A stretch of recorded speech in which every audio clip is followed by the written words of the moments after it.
Bag it, bro. Right here I got some pinchos. I'm using chicken thighs. Cut it up.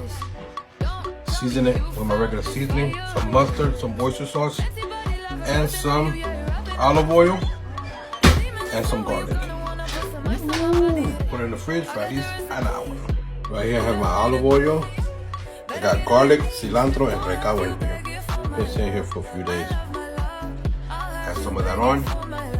Put this bad boy right in the air fryer. 375 for 20 minutes. 375, 20 minutes are up. Turn them around.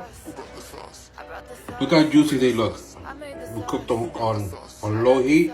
Now we're gonna put them back at 400 for 15 more minutes. Got some leftover guava barbecue sauce.